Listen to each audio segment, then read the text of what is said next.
देखिए, आज हम लोग पढ़ेंगे सामाजिक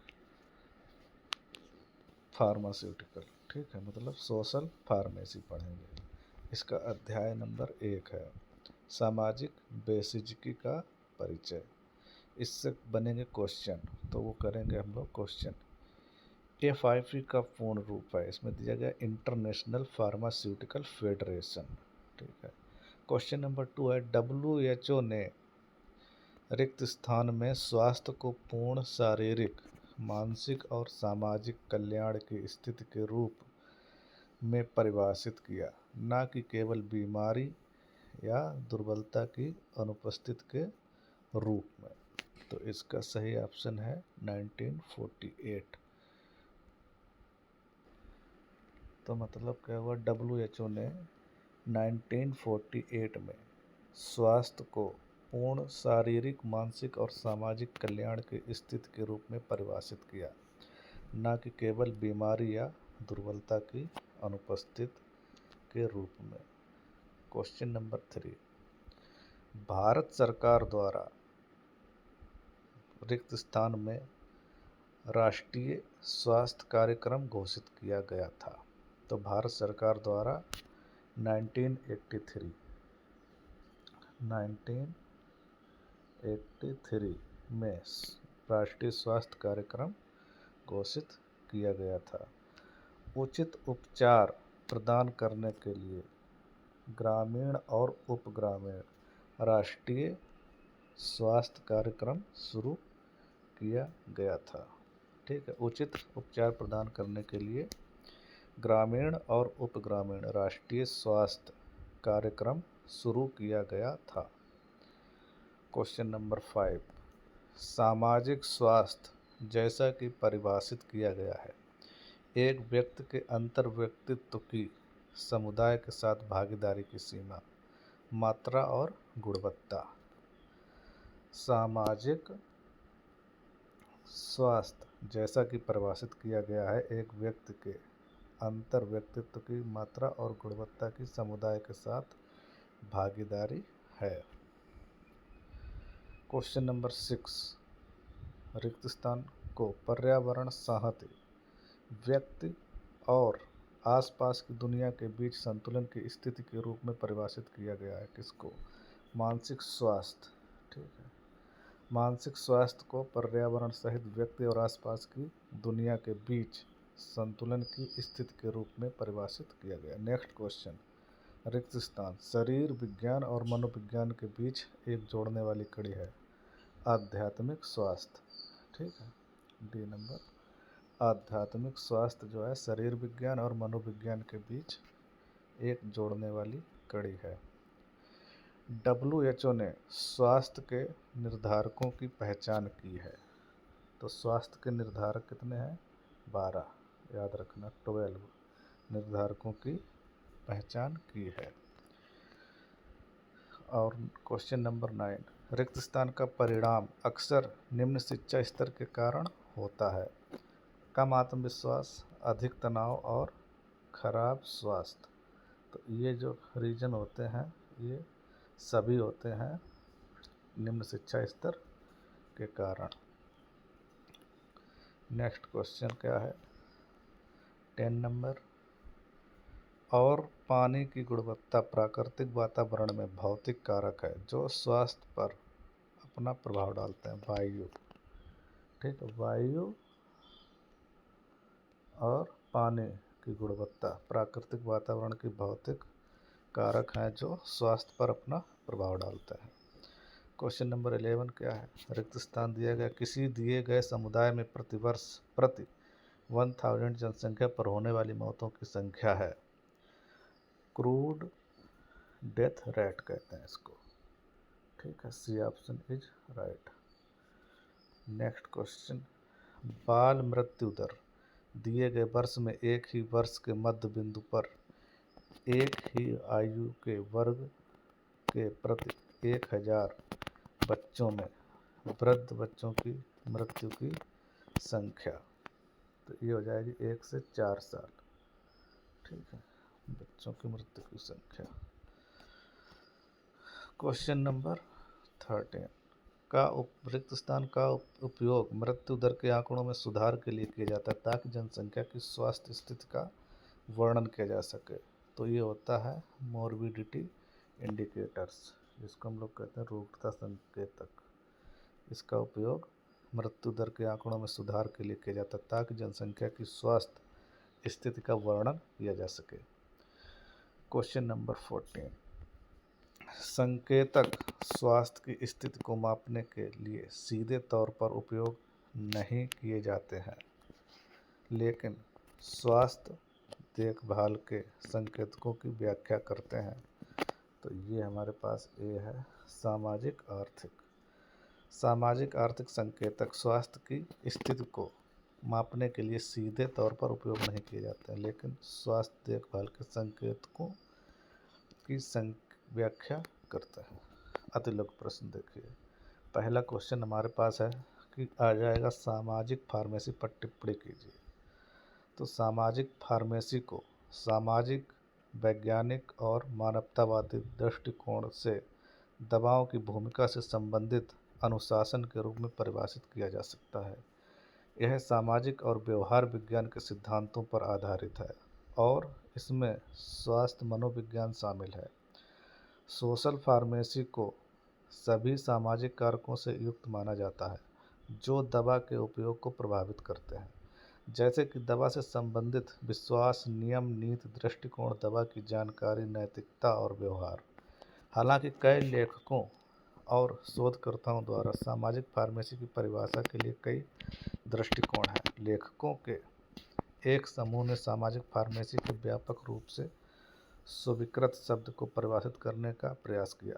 दवाओं को एक व्यापक परिप्रेक्ष्य में एकीकृत करने और उनके मूल्यांकन में कानूनी, नैतिक, आर्थिक, राजनीतिक, सामाजिक, संचार और मनोवैज्ञानिक पहलुओं को शामिल करने का प्रयास दवाओं के सुरक्षित और तर्कसंगत उपयोग में योगदान के लिए किया जाता है। ये हमारे पास एक परिभाषा निकल कर आई है। यहाँ से दवाओं को एक व्यापक परिप्रेक्ष्य में एकीकृत करने और उनके मूल्यांकन में कानूनी, एक शब्द आया कानूनी, नैतिक और आर्थिक, राजनीतिक, सामाजिक, संचार और मनोवैज्ञानिक पहलुओं को शामिल करने का प्रयास क्रम में दवाओं के सुरक्षित और तर्कसंगत उपयोग करने के लिए किया जाता है। ठीक है, उपयोग में योगदान करने के लिए किया जाता है। ये हो गई सोशल फार्मेसी की परिभाषा। अब हमारे पास अगला क्वेश्चन क्या है, राष्ट्रीय स्वास्थ्य मिशन, नेशनल हेल्थ मिशन को समझाइए। तो ये क्या है, इसके बारे में जानते हैं। देखिए, राष्ट्रीय स्वास्थ्य मिशन NHM समर्थित स्वास्थ्य प्रणाली में सुधारों के परिणाम स्वरूप लचीली स्वास्थ्य प्रणालियों का विकास हुआ है। NHM को भारत सरकार द्वारा 2013 में राष्ट्रीय ग्रामीण स्वास्थ्य मिशन वर्ष 2005 में शुरू और राष्ट्रीय शहरी स्वास्थ्य मिशन 2013 में शुरू को मिलाकर किया गया। देखिए, NHM के अंतर्गत भारत सरकार द्वारा 2013 में राष्ट्रीय ग्रामीण स्वास्थ्य मिशन शुरू करा गया था। तो ये दोनों, इसमें दो चीज़ें मर्ज हो गई हैं। तो इसमें क्या मर्ज हुआ, राष्ट्रीय ग्रामीण स्वास्थ्य मिशन जो 2005 में आया था उसको, और राष्ट्रीय शहरी स्वास्थ्य मिशन को मिलाकर शुरू किया गया था जो 2013 में आया था, उसको मिलाकर NHM शुरू करा भारत सरकार ने।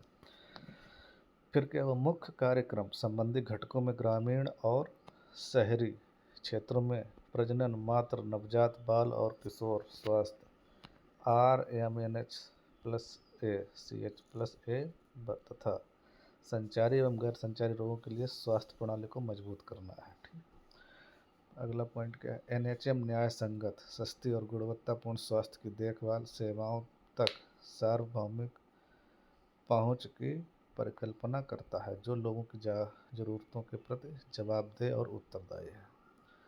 तो ये हमारी NHM जो है मातृ, नवजात, प्रजनन और किशोर स्वास्थ्य के लिए, संचारी रोग और इनके बचाव के लिए शुरू करी गई है, जिसमें ठीक है भारत सरकार जिसके प्रति ज़रूरतों के प्रति जवाबदेह है। ये हमारा नॉर्मल है। अब देखिए एनएचएम के तहत प्रमुख पहलुओं को लिखिए। क्या है? नंबर फर्स्ट है जनना शिशु सुरक्षा कार्यक्रम, राष्ट्रीय बाल स्वास्थ्य कार्यक्रम, निःशुल्क दवाओं और निःशुल्क निदान सेवा पहल, प्रधानमंत्री राष्ट्रीय डायलिसिस कार्यक्रम, सभी सार्वजनिक स्वास्थ्य सुविधाओं में राष्ट्रीय गुणवत्ता आश्वासन ढांचे का कार्यान्वयन, मोबाइल चिकित्सा इकाइयों और टेली परामर्श सेवाओं को भी विशेष रूप से ग्रामीण क्षेत्रों में स्वास्थ्य सेवा तक पहुंच में सुधार करने हेतु लागू किया जा रहा है। आयुष्मान भारत योजना, प्रधानमंत्री जन आरोग्य योजना, ये सारे हमारे एनएचएम के तहत आते हैं। ठीक। क्वेश्चन नंबर 4 क्या है? विश्व स्वास्थ्य संगठन के अनुसार स्वास्थ्य को परिभाषित कीजिए। देखिए WHO ने स्वास्थ्य की एक परिभाषा दी, उसे हमें बताना है। तो ये क्या है? स्वस्थ होने का तात्पर्य शारीरिक, मानसिक और सामाजिक तौर पर ठीक होने से है। इसका मतलब केवल बीमारियों से मुक्ति से नहीं है अथवा किसी प्रकार की विकलांगता मात्र से नहीं है, बल्कि सामाजिक और आर्थिक रूप से उत्पादक जीवन जीने से है। अब हम लोग वेबस्टर के अनुसार स्वास्थ्य की परिभाषा पढ़ेंगे। वेबस्टर के अनुसार देखिए स्वास्थ्य की परिभाषा क्या है? वह स्थिति जिसमें शारीरिक, मानसिक और आध्यात्मिक रूप से स्वस्थ हो उसे स्वस्थ व्यक्ति कहते हैं। विशेष रूप से शारीरिक बीमारियों से मुक्त अथवा किसी प्रकार की पीड़ा ना होना है। स्वास्थ्य के आयाम लिखिए। स्वास्थ्य के क्या आयाम हैं? देखिए नंबर पहला आयाम है शारीरिक स्वास्थ्य अथवा भौतिक स्वास्थ्य। शारीरिक रूप से स्वस्थ होने का तात्पर्य शरीर का ठीक से कार्य करने से है। जब सभी शारीरिक संरचनाएं समान रूप से क्रियाशील स्थिति में हैं, अर्थात सभी अंग अपनी सामान्य क्षमता से क्रियाशील हैं, शरीर के अन्य कार्यों से इनका सामंजस्य ठीक प्रकार से है। भौतिक स्वास्थ्य विभिन्न प्रकार से दिखाई पड़ता है। देखो जैसे चेहरे की आभा, नेत्रों की चमक, बालों की रंगत, साफ त्वचा, श्वसन सामान्य हो, हृदय गति सामान्य हो, धड़कन सामान्य होना, अच्छी नींद आना, दैनिक नित्य कर्म नियमित होना इत्यादि द्वारा प्रदर्शित होता है। और 2 नंबर मानसिक स्वास्थ्य। एक कहावत है, स्वस्थ शरीर में स्वस्थ मस्तिष्क का वास होता है। अतः शरीर एवं मस्तिष्क का स्वास्थ्य एक दूसरे से जुड़ा होता है। एक स्वस्थ व्यक्ति जिसका मस्तिष्क बाहरी वातावरण एवं व्यक्तिगत वातावरण के मध्य संतुलन की स्थिति होती है। अतः मानसिक स्वास्थ्य का तात्पर्य केवल मानसिक बीमारियों से मुक्ति नहीं, बल्कि बाह्य वातावरण के साथ संतुलन है। यदि बाह्य वातावरण से संतुलन नहीं होगा तो व्यक्ति तनाव में रहेगा, जो अंततः मानसिक बीमारी को जन्म देता है। तनाव के कारण शारीरिक बीमारियों को बुलावा देता है, जैसे रक्तचाप बढ़ना, हृदय गति अनियमित होना, दमा, आमाशय में घाव इत्यादि होते हैं। मानसिक रूप से स्वस्थ व्यक्ति में निम्न गुण पाए जाते हैं। नंबर फर्स्ट समायोजन। मानसिक रूप से स्वस्थ व्यक्ति हर परिस्थितियों के साथ समायोजन कर स्वयं को व्यवस्थित करने में समर्थ होता है। वह बाह्य परिवर्तनों, आर्थिक, सामाजिक, भौगोलिक, राजनीतिक परिवर्तनों आदि में स्वयं को सामंजस्य स्थापित करने में समर्थ होता है। वह दूसरों द्वारा की गई आलोचनाओं से अविचलित अडिग बना रहता है। आलोचनाओं से विचलित होने के बजाय वह आत्म निरीक्षण कर अपनी कमियों, गलतियों को ढूंढकर सुधार लाने का प्रयास करता है। नंबर 20 स्व आदर। मानसिक रूप से स्वस्थ व्यक्ति स्व आदर बनाए रखता है। वह स्वाभिमानी होता है, अपने मान सम्मान एवं स्व आदर से समझौता नहीं करता, अपने अभिमान की रक्षा के लिए पूरी ताकत से पुरुषार्थ करता है। स्वनियंत्रण। मानसिक रूप से स्वस्थ व्यक्ति अपने आप पर स्वनियंत्रण रखता है। वह भावनाओं भावुकताओं में बहे बिना यथार्थ के धरातल पर दृढ़ता से अपने कर्तव्यों व्यक्ति दायित्वों को पूरा करता है। वह क्रोध भय चिंता से मुक्त होता है। वह गीता के उपदेशानुसार फल की चिंता किए बगैर अपने कर्तव्य पथ पर दृढ़ता से आगे बढ़ता रहता है। वह कर्म ही पूजा है, वाक्य को अपना ध्येय मानता है। डी आत्मसंतुष्ट। मानसिक रूप से स्वस्थ व्यक्ति आत्मसंतुष्ट होता है। उससे जो भी मिलता है उसे ईश्वर की कृपा एवं प्रसाद समझकर सिर माथे करता है। वह बाह्य वातावरण एवं स्वयं के अंतर्द्वंद में नहीं पड़ता। वह अपनी आवश्यकताओं की पूर्ति के लिए पूरा पुरुषार्थ करता है, परंतु जो भी प्राप्त होता है उसी में संतुष्ट बना रहता है। वह प्रत्येक दिन की शुरुआत एक नई ऊर्जा और आत्मविश्वास से करता है। कल क्या हुआ उस पर विचार नहीं करता, धीरे धीरे प्रगति के पथ पर अग्रसर होता रहता है। नंबर 3 सामाजिक स्वास्थ्य। मनुष्य एक सामाजिक प्राणी है। वह अपनी आवश्यकताओं की पूर्ति के लिए समाज पर ही निर्भर रहते हैं। अतः हम अपने आसपास को समाज के अनुरूप ढालते हैं।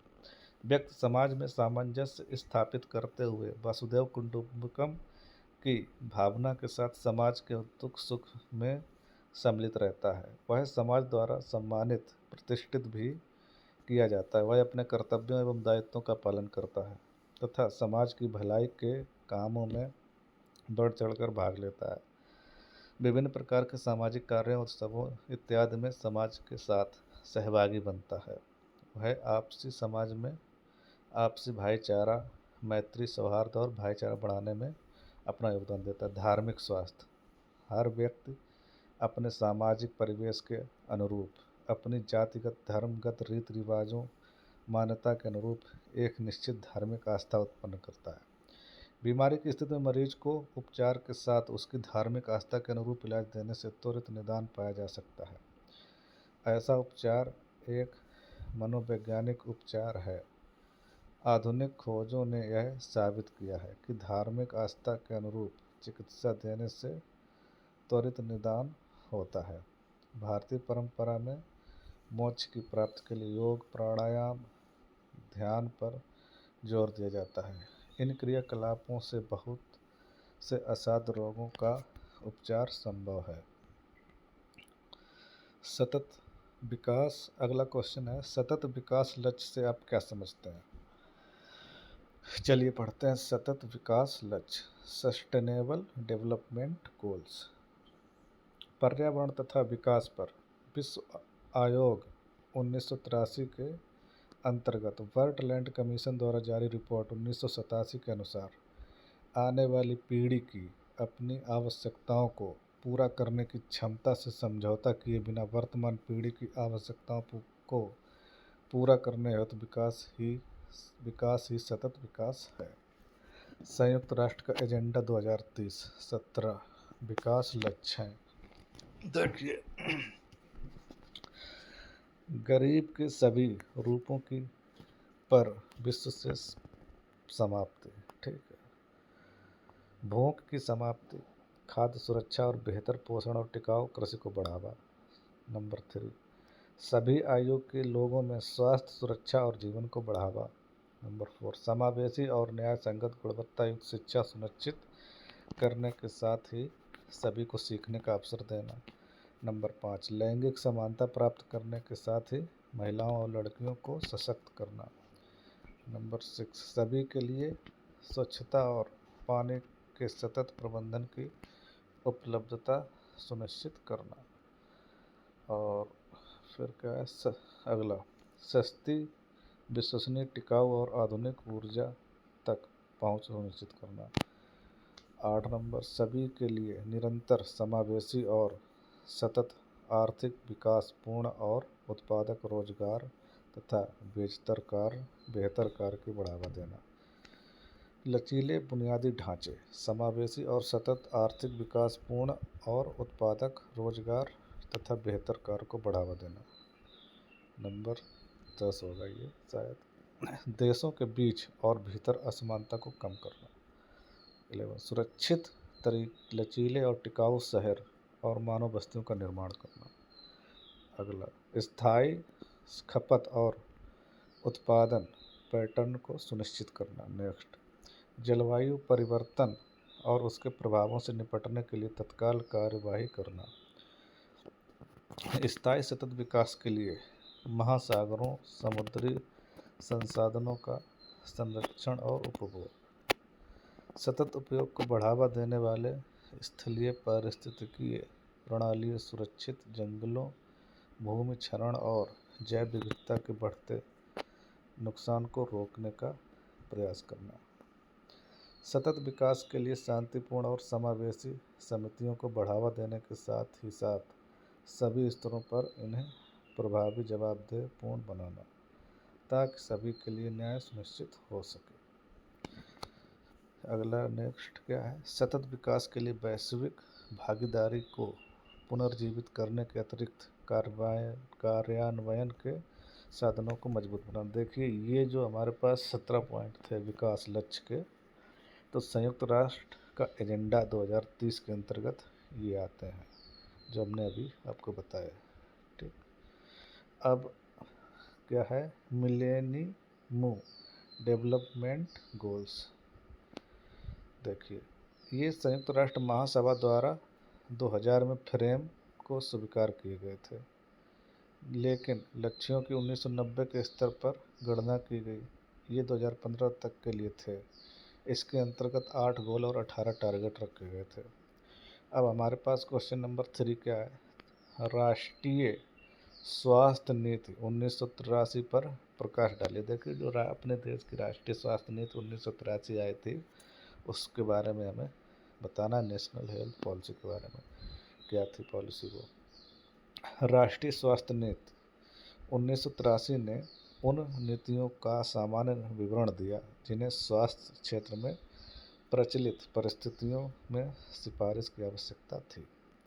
पहला क्या था इसमें, राष्ट्रीय स्वास्थ्य नीति 1983 लोगों, विशेष रूप से गरीबों और वंचितों की स्वास्थ्य आवश्यकताओं के लिए आशावादी सहानुभूति की भावना में व्यापक पीएचसी सेवाओं के माध्यम से 2000 तक सभी के लिए स्वास्थ्य प्रदान करने की आशा की गई थी।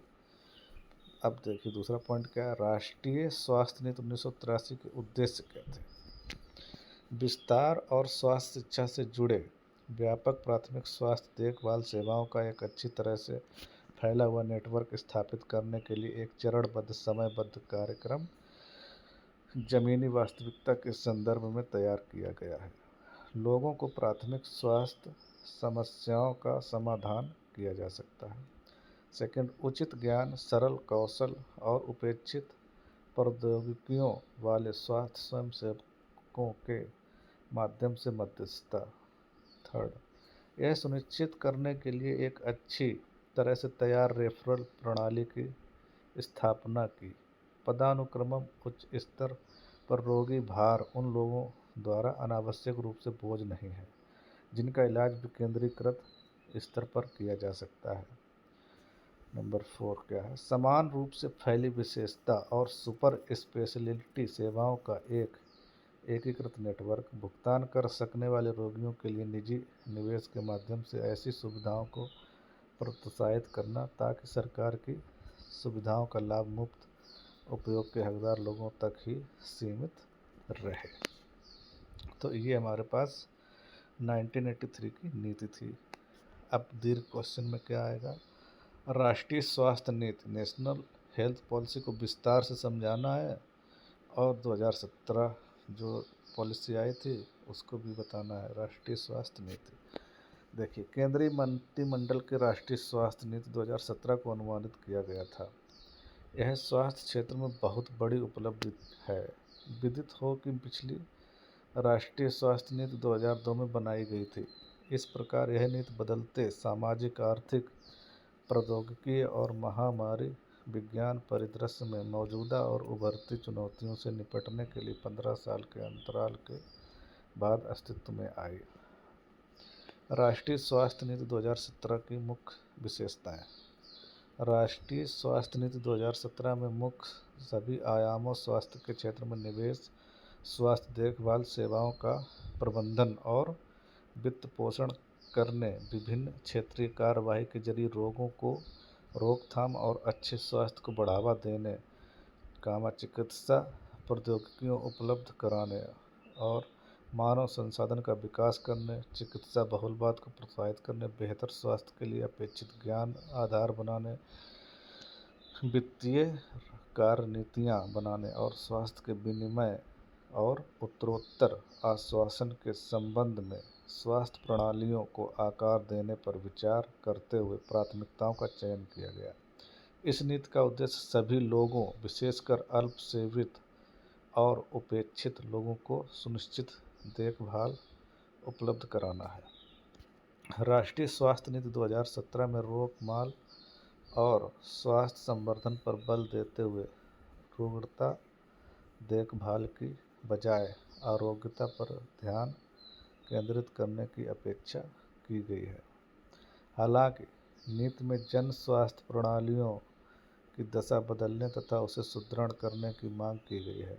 इसमें निजी क्षेत्र में कार्यनीतिक खरीद पर विचार करने और राष्ट्रीय स्वास्थ्य लक्ष्यों को प्राप्त करने में अपनी शक्तियों का इस्तेमाल करने की भी नए सिरे से अपेक्षा की गई है। नीति में निजी क्षेत्र के साथ सुदृढ़ भागीदार करने की परिकल्पना की गई है। राष्ट्रीय स्वास्थ्य नीति 2017 के एक महत्वपूर्ण घटक के रूप में जन स्वास्थ्य व्यय को समयबद्ध ढंग से जीडीपी के 2.5% तक बढ़ाने का प्रस्ताव किया गया है। नीति में उत्तरोत्तर वृद्धिशील आश्वासन आधारित दृष्टिकोण की वकालत की गई है। इसमें स्वास्थ्य और आरोग्यता केंद्रों के माध्यम से सुनिश्चित व्यापक प्राथमिक स्वास्थ्य देखभाल हेतु अधिक से अधिक धनराशि प्रदान करने की परिकल्पना की गई है। राष्ट्रीय स्वास्थ्य नीति 2017 में प्रति 1000 की आबादी के लिए अस्पतालों में एक नहीं बल्कि 2 बिस्तरों की उपलब्धता सुनिश्चित करने का लक्ष्य रखा गया है, ताकि आपात स्थिति में ज़रूरत पड़ने पर इसका लाभ उठाया जा सके। इस नीति में वित्तीय सुरक्षा के माध्यम से सभी सार्वजनिक अस्पतालों में निःशुल्क निदान तथा निःशुल्क आपात और अनिवार्य स्वास्थ्य देखभाल सेवाएं प्रदान करने का प्रस्ताव किया गया था। राष्ट्रीय स्वास्थ्य नीति 2017 में आयुष प्रणाली के त्रिआयामी एकीकरण की परिकल्पना की गई है, जिसमें क्रॉस रेफरल सह स्थल औषधियों की एकीकृत पद्धतियाँ शामिल हैं। इसमें प्रभावी रोकथाम तथा चिकित्सा करने की व्यापक क्षमता है, जो सुरक्षित और किफ़ायती है। योग को अच्छे स्वास्थ्य के लिए संवर्धन के भाग के रूप में स्कूलों और कार्यस्थलों में और अधिक व्यापक ढंग से लागू किया जाएगा। राष्ट्रीय स्वास्थ्य नीति 2017 को 15 मार्च 2017 को स्वास्थ्य और परिवार कल्याण मंत्रालय द्वारा शुरू किया गया था। देखिए, राष्ट्रीय स्वास्थ्य नीति 2017 को 15 मार्च 2017 को शुरू करा गया था स्वास्थ्य और परिवार कल्याण मंत्रालय द्वारा। इस नीति में सरकार का ध्यान बीमार की देखभाल से शिफ्ट होकर बीमार के कल्याण पर होगा। यह भारत सरकार की तीसरी राष्ट्रीय स्वास्थ्य नीति है। भारत की पहली स्वास्थ्य नीति 1983 में बनी थी, जबकि दूसरी स्वास्थ्य नीति 2002 में बनी थी। तीसरी नीति में सरकार स्वास्थ्य क्षेत्र पर खर्च बढ़ाकर सकल घरेलू उत्पाद का 2.5% करना चाहती है। अब देखिए राष्ट्रीय स्वास्थ्य नीति 2017। देखिए, राष्ट्रीय स्वास्थ्य नीति 2017 को 15 मार्च 2017 को स्वास्थ्य और परिवार कल्याण मंत्रालय द्वारा शुरू किया गया था। इस नीति में सरकार का ध्यान बीमार की देखभाल से शिफ्ट होकर बीमार के कल्याण पर होगा। यह भारत सरकार की तीसरी स्वास्थ्य नीति है। भारत की पहली नीति 1983 में बनी थी, जबकि दूसरी नीति 2002 में बनी थी। नीति में सरकार स्वास्थ्य पर खर्च बढ़ाकर सकल घरेलू उत्पाद का 2.5 करना चाहती थी। भारत की पहली राष्ट्रीय स्वास्थ्य नीति को 1983 में बनाया गया था, जिसका मुख्य लक्ष्य 2000 तक सभी को प्राथमिक स्वास्थ्य सुविधाएं उपलब्ध कराना था। भारत की दूसरी राष्ट्रीय स्वास्थ्य नीति 2002 में लॉन्च की गई थी। स्वास्थ्य और परिवार कल्याण मंत्रालय ने 15 मार्च 2017 को भारत की तीसरी स्वास्थ्य नीति की घोषणा की। ज्ञातव्य है कि पिछली स्वास्थ्य नीति को बने 15 वर्ष बीत गए हैं और देश में बहुत सी चीज़ें, जनसंख्या, लोगों के प्रति व्यक्ति आय, बीमारियों की सघनता, स्वास्थ्य सेवाओं की उपलब्धता, तकनीक आदि बदल गई है। इसलिए नई राष्ट्रीय स्वास्थ्य नीति को भी बदलते समय की ज़रूरत के हिसाब से बदलना होगा और इसी के अनुसार लक्ष्य निर्धारित करने होंगे। नई नीति का लक्ष्य। नई राष्ट्रीय स्वास्थ्य नीति का लक्ष्य सभी उम्र के लोगों को निवारक और प्रोत्साहक स्वास्थ्य देखभाल दिशा निर्देश के माध्यम से स्वास्थ्य और कल्याण के उच्चतम संभव स्तर को प्रदान करना और उसमें किसी भी प्रकार की वित्तीय कठिनाई को दूर करना है। नीति के मुख्य उद्देश्य। देखिए, राष्ट्रीय स्वास्थ्य नीति 2070 का प्राथमिक उद्देश्य सार्वजनिक स्वास्थ्य देखभाल प्रणाली में आम आदमी के विश्वास को मजबूत करना है। इसमें एक ऐसी प्रणाली विकसित करने का जोर दिया जाएगा जो कि रोगी केंद्रित, कुशल, प्रभावी और किफ़ायती हो, जिसमें सेवाओं और उत्पादों की इतनी व्यापकता हो कि लोगों की सभी त्वरित ज़रूरतों को पूरा किया जा सके और इन्हें इधर उधर अस्पताल के चक्कर न काटने पड़े। राष्ट्रीय स्वास्थ्य नीति 2017 के मुख्य लक्ष्य क्या थे? देखिए, मुख्य लक्ष्य देखते हैं। नंबर फर्स्ट लक्ष्य था स्वास्थ्य व्यय को वर्तमान सकल घरेलू उत्पाद के 1.15% से बढ़ाकर 2025 तक 2.5% करने का लक्ष्य। नंबर 2, जन्म के समय जीवन प्रत्याशा को 67.5 वर्ष से बढ़ाकर 2025 तक 70 वर्ष का लक्ष्य। नंबर 3, कुल प्रजनन दर को 2025 तक राष्ट्रीय और उपराष्ट्रीय स्तर पर 2.1 के स्तर पर लाने का लक्ष्य है। वित्त वर्ष 2017 में भारत में प्रति महिला TFR 2.3 थी। चौथा क्या लक्ष्य था? वर्ष 2025 तक 5 वर्ष से कम उम्र के बच्चों की मृत्यु दर को 23 प्रति हजार जीवित जन्म पर लाना, जबकि मातृ मृत्यु दर को वर्तमान के 167 से घटाकर 100 पर लाना। ज्ञातव्य है कि भारत में 5 वर्ष से कम उम्र के बच्चों की मृत्यु दर 2015 में 29 प्रति हजार थी। अगला लक्ष्य क्या था? 5 नंबर, वर्ष 2025 तक 5 वर्ष से कम उम्र के बच्चों में बौनेपन और वृद्धि रोग की समस्या को 40% तक कम करना। और इस छठा नंबर क्या है लक्ष्य? छठा लक्ष्य था शिशु मृत्यु दर, जिसे हम IMR कहते हैं, को 2019 तथा 28 तक घटाना। भारत में वर्ष 2016 में IMR 34 प्रति 1000 जीवित जन्म थी। 7 लक्ष्य क्या था? 2025 तक नवजात मृत्यु दर को 16 और जन्म दर को एकल अंक में लाने का लक्ष्य है। वर्ष 2013 में भारत में नवजात मृत्यु दर 28 प्रति 1000 जन्म थी। 8वां क्या है? वर्ष 2025 तक दृष्टिहीनता के प्रसार को घटाकर 0.25/1000 करना तथा रोगियों की संख्या को वर्तमान स्तर से घटाकर 1/3 करना। 9 नंबर क्या था लक्ष्य?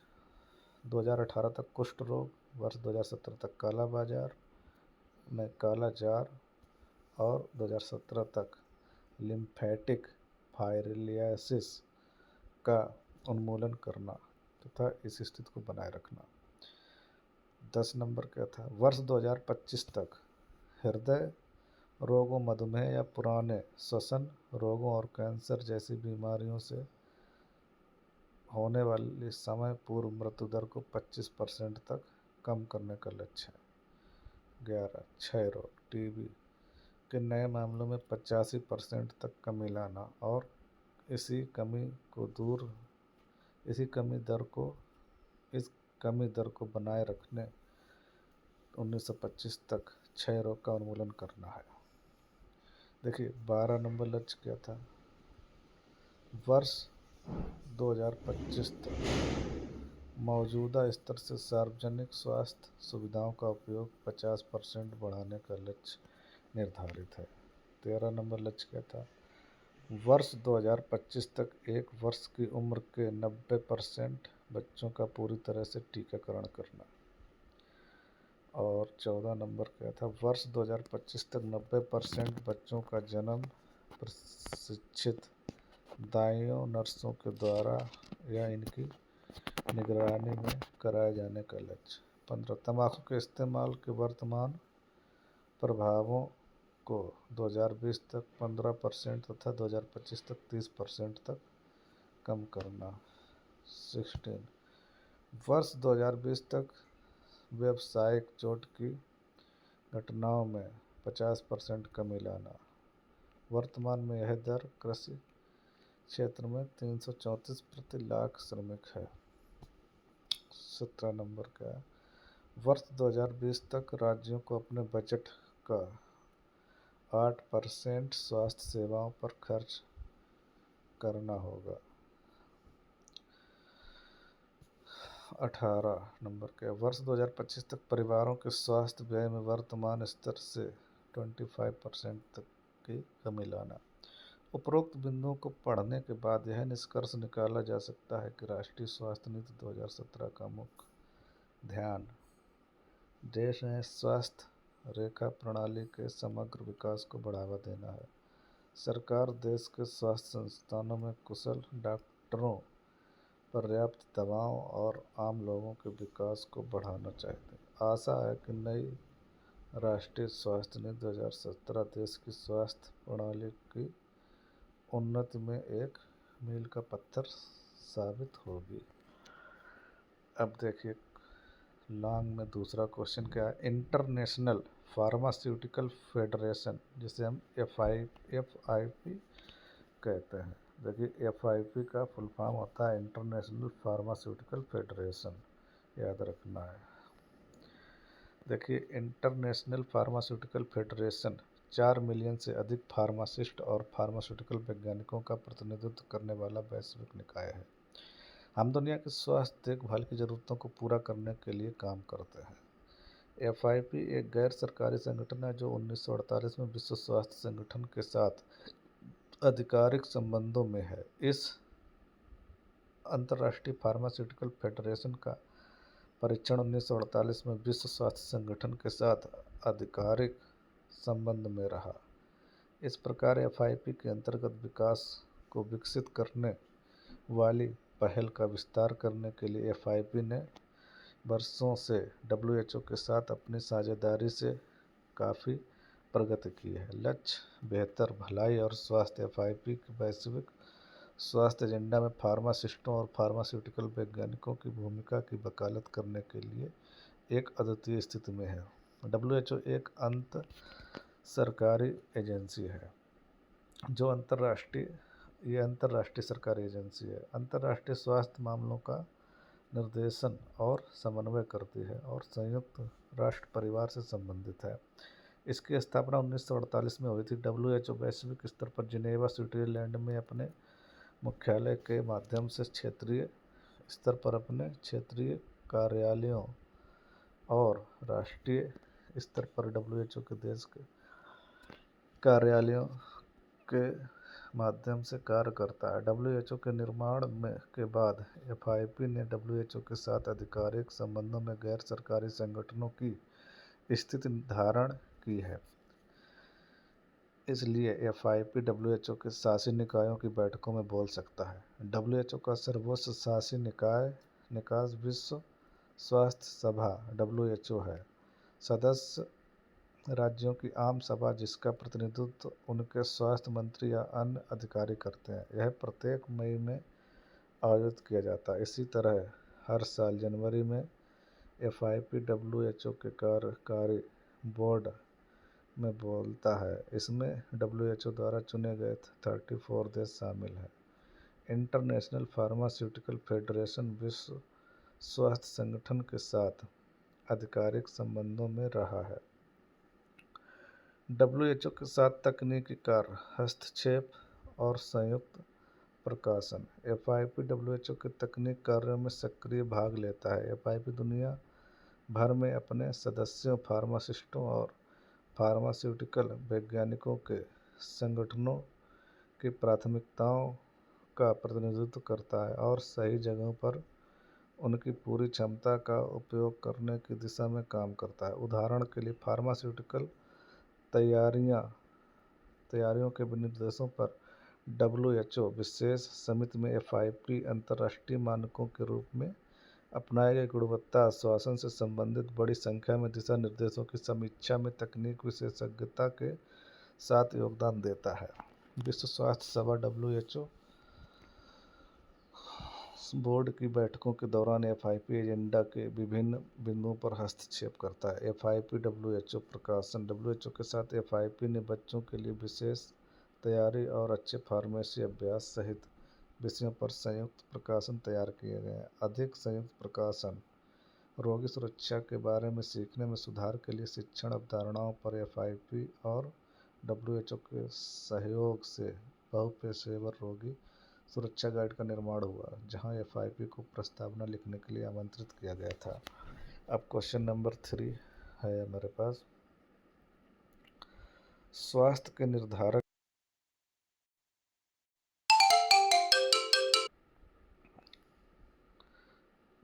देखिए, अब यहाँ पर हम लोग क्वेश्चन नंबर 3 करेंगे। स्वास्थ्य के निर्धारक के बारे में विस्तृत वर्णन करना। स्वास्थ्य के निर्धारक क्या है? हम लोगों को अगर स्वास्थ्य निर्धारित करना है तो कैसे निर्धारित करेंगे? देखिए, स्वास्थ्य एक जटिल शब्द है जो विभिन्न कारकों पर निर्भर करता है। एक साथ कई कारक मिलकर स्वास्थ्य को प्रभावित करते हैं। स्वास्थ्य को प्रभावित करने वाले कारकों को मुख्यतः 2 वर्गों में वर्गीकृत किया गया है। नंबर 1 है व्यक्तिगत कारक, इंडिविजुअल फैक्टर्स जिसे कहते हैं, और दूसरा है वातावरण जन्य कारक, इन्वायरमेंटल फैक्टर कहते हैं।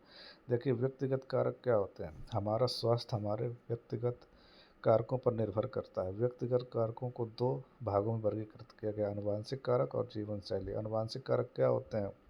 हमारे शरीर में हमारे पूर्वजों के गुणसूत्र पाए जाते हैं, जिनके कारण हमारे स्वास्थ्य पर गहरा असर पड़ता है। गुणसूत्रों के अनुरूप हमारा विकास होता है। उन्हें गुणसूत्रों के साथ कुछ बीमारियां भी एक पीढ़ी से दूसरी पीढ़ी को स्थानांतरित हो जाती हैं, जैसे डायबिटीज, रक्तस्राव, मंदबुद्धि, बाणिज्यता, रतौंधी, चयापचयी विकृतियाँ इत्यादि बीमारियाँ एक पीढ़ी से दूसरी पीढ़ी को वंशानुगत स्थानांतरित होती हैं। नंबर 2, जीवन शैली, लाइफ स्टाइल। आधुनिक जीवन शैली अत्यंत अस्त व्यस्त हो चुकी है, जिसका सीधा प्रभाव हमारे स्वास्थ्य पर पड़ता है।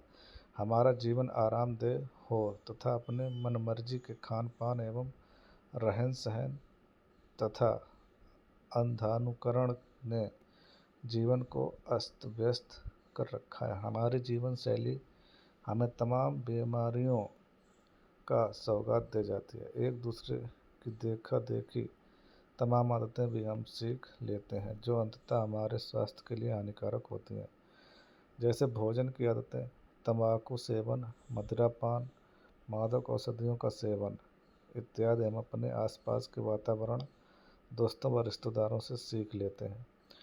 जीवन शैली में खान पान, शारीरिक देखभाल, शरीर की साफ सफाई, उठने बैठने, खड़े होने तथा चलने फिरने की आदतों के अनुरूप हमारे स्वास्थ्य पर प्रभाव पड़ता है। यदि अच्छी आदतें बनती हैं तो हम स्वस्थ जीवन जीते हैं, परंतु यदि खराब आदतें बनती हैं तो हम अपने जीवन में बीमारियों को न्योता देते हैं। नंबर बी, वातावरण जन्य कारक, इन्वायरमेंटल। वातावरण का भी हमारे स्वास्थ्य पर गहरा असर पड़ता है। वातावरण जन्य कारकों में हम और हमारा परिवेश, आर्थिक सामाजिक कारक, स्वास्थ्य सेवाओं की उपलब्धता आदि तमाम कारकों का प्रभाव हमारे स्वास्थ्य पर पड़ता है। वातावरण जन्य कारकों को निम्न प्रकार वर्गीकृत किया जाता है। नंबर 4, आर्थिक सामाजिक कारक। हमारे स्वास्थ्य पर भी हमारे आर्थिक सामाजिक स्तर का प्रभाव पड़ता है।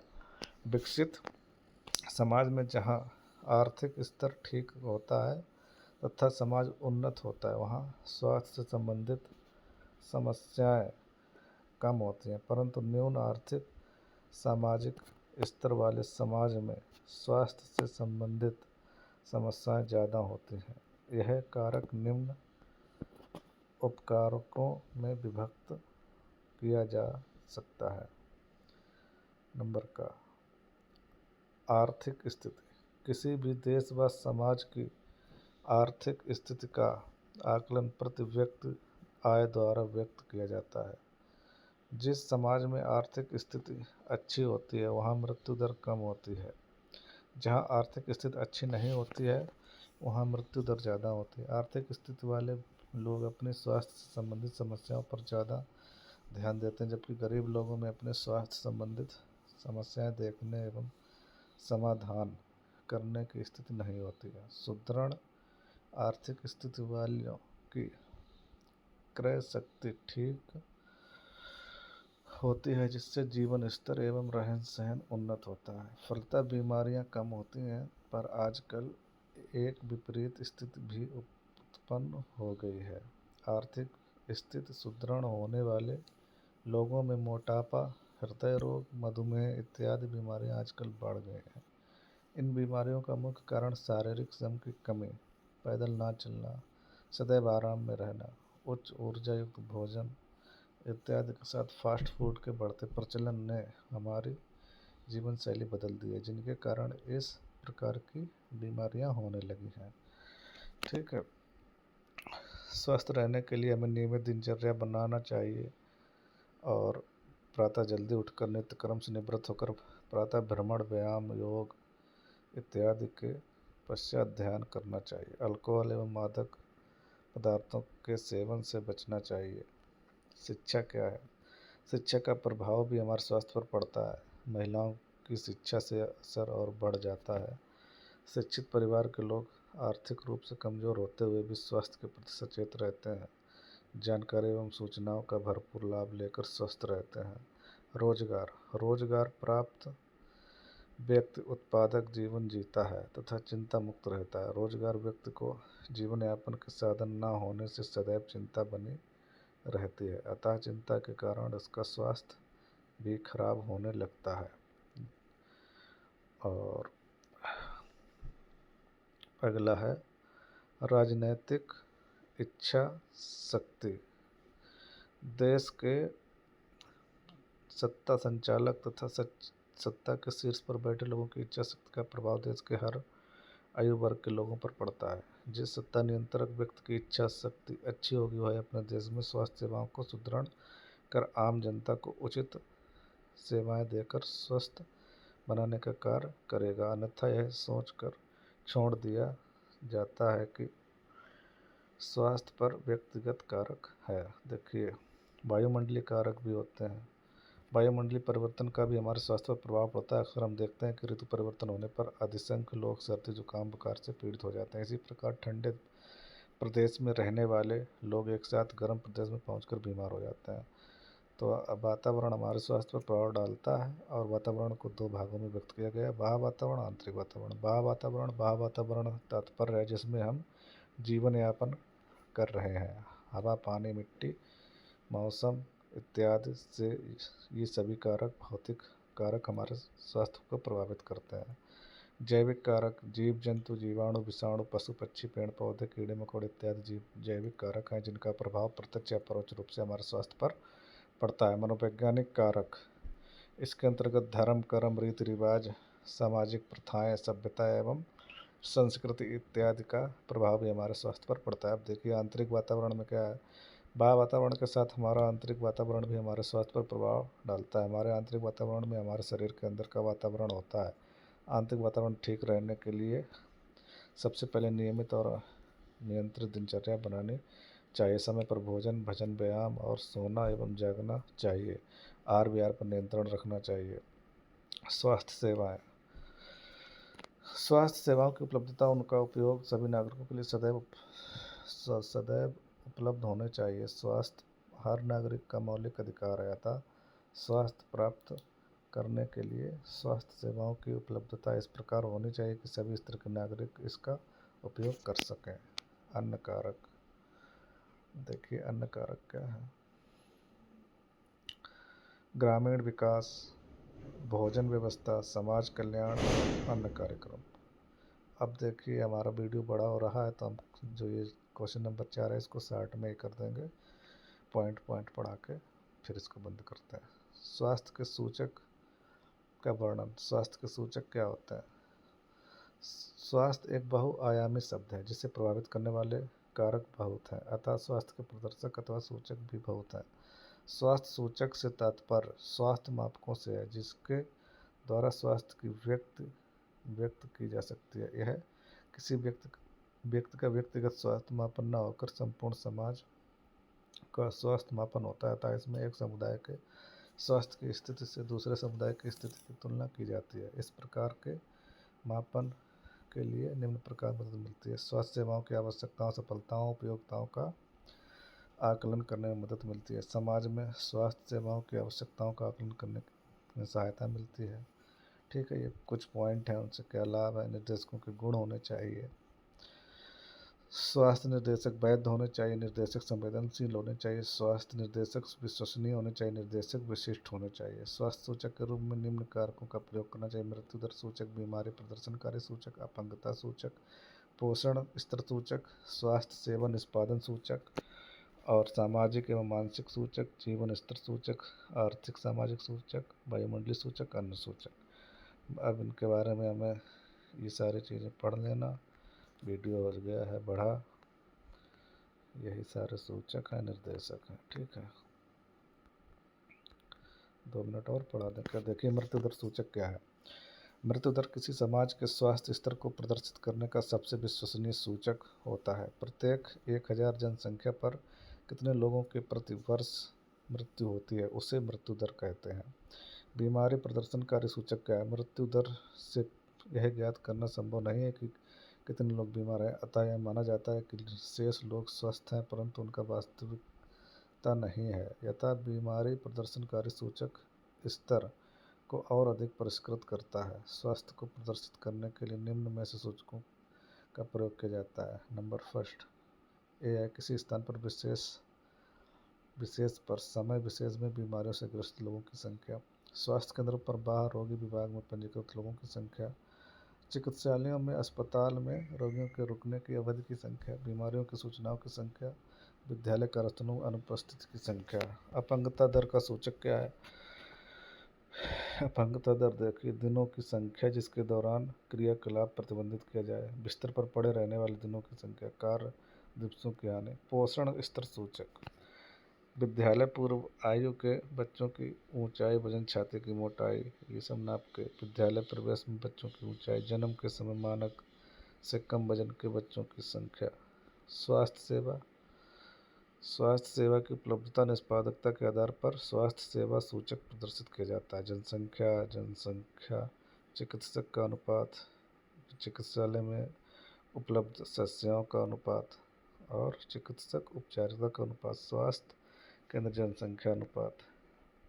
सामाजिक एवं मानसिक सूचक भी होते हैं। समाज में लोगों की मानसिकता, सोच और क्रियाकलाप का मापन किया जाता है।